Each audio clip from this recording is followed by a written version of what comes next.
The story begins with Nat, a young enslaved boy who carries 3 small marks on his chest, almost like a vertical ellipse. An elder sees these marks and declares that Nat bears the signs of their ancestor, calling him a leader and even a prophet, someone the people must listen to. In Ichan Babaitling Jul, Nat lives on the Southampton County plantation of Benjamin Turner. One day, while playing with Benjamin's son Samuel, Nat sneaks a book from the port. At night, he tries to read it in secret. Hunger weighs heavily on the family, and one night, Nat's father, Isaac, ventures out in search of food. Nat secretly follows him and watches as Isaac is caught by slave catcher Raymond Cobb and his men. Isaac insists he is gathering food for Benjamin, but Cobb doesn't believe him. A struggle follows, and during the fight, one of Cobb's men is shot. Isaac manages to return home and tells Nancy and Bridget that he must flee immediately. He embraces Nat, reminding him that he is a child of God, that he has a purpose, and that he must take care of his mother and grandmother. He promises to return, then disappears into the night. Bridget hides the food under the floorboards, and the family pretends to be asleep when Benjamin and Cobb arrive. Cobb tries to trick young Nat into revealing Isaac's whereabouts, but Nat stares back silently. Enraged, Cobb threatens him, but Benjamin intervenes and stops the confrontation. Later, Samuel tells his mother Elizabeth that Nat can read. Curious, Elizabeth tests him, and when Nat proves his ability, she decides to teach him. She requests that Nancy allow Nat to live in the main house, so his learning won't be interrupted. Elizabeth begins teaching him using the Bible, urging him to study diligently, and soon Nat is reading scripture during church services. Tragedy strikes when Benjamin dies of illness. Elizabeth, saddened, informs Nat that he will no longer continue his study. Instead, he must work in the cotton fields. Time passes, and Nat grows into a man. Though forced into field labor, he becomes a preacher, sharing the Bible with other enslaved people. By then, Samuel has inherited the plantation. One day, Nat helps a young boy retrieve a dropped toy, but the boy's father tries to strike him. Samuel steps in and protects Nat. Soon after, they encounter a slave auction. There, Nat convinces Samuel to purchase a woman named Cherry as a wedding gift for his sister, Catherine. When Cherry first arrives, she is wary and defensive, but Nat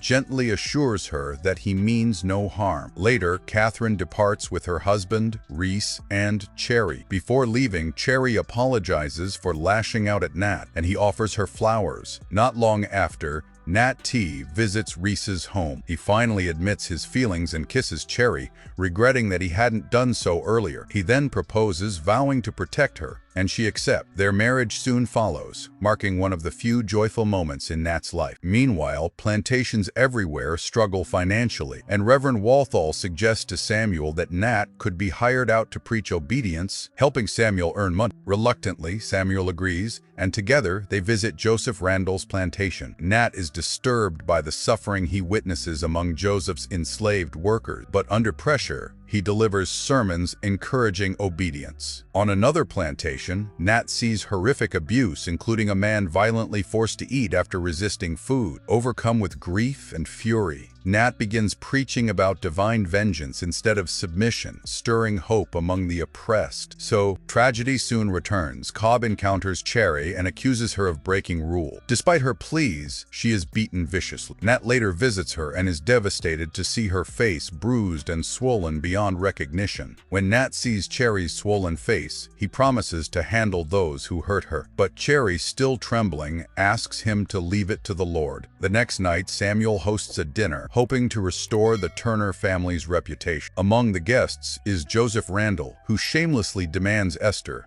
Samuel, fearing backlash, allows it. Hark, Esther's husband, is forced to stand helpless as Esther is taken. When she returns in tears, he clings to her, asking Nat in anguish where God is. The following day, a white convict named Brantley approaches Nat, asking to be baptized. Samuel is away, so Nat seeks permission from Elizabeth. He explains that every soul belongs to God, and if Brantley seeks redemption, he cannot turn him away. Elizabeth warns that Samuel may not approve, but Nat proceeds, baptizing Brantley in the river. When Samuel returns and hears of it, he is furious. Along with Reverend Walthall and his aide Jethro, he confronts Nat, accusing him of betrayal. Nat quotes scripture in defense, but Samuel strikes him, then orders Jethro to chain him and whip him in front of the others. Despite the brutal punishment, Nat's spirit remains unbroken. That night, fellow slaves light candles, giving him hope. After Bridget's passing, Nat calls a secret meeting. Hark brings trusted men, Simon, Nelson, and Will. Though initially cautious about Jasper's presence, Nat allows him to join. Nat shares that the Lord has given him visions of freedom. He declares they must rise against their oppressors, march to Jerusalem 10 miles away, and seize the armor. Their mission is clear: stand firm until God gives the final sign. A few days later, Nat and Hark witness a solar eclipse.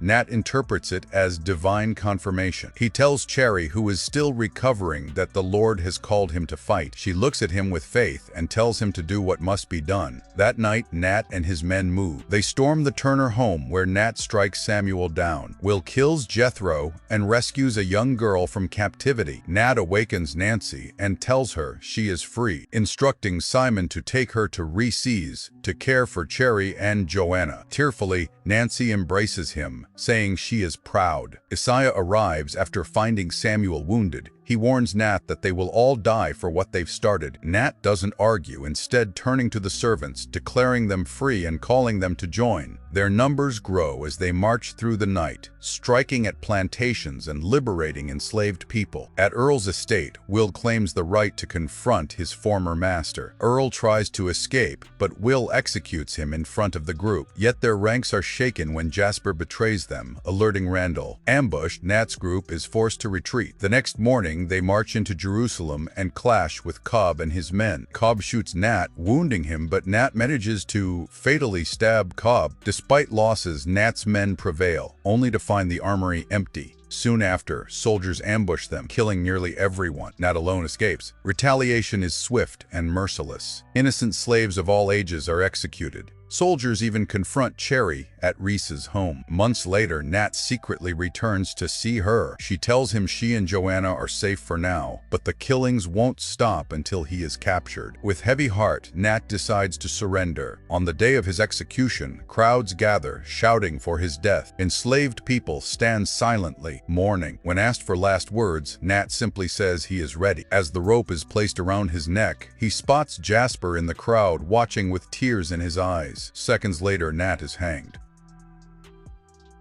End the movie.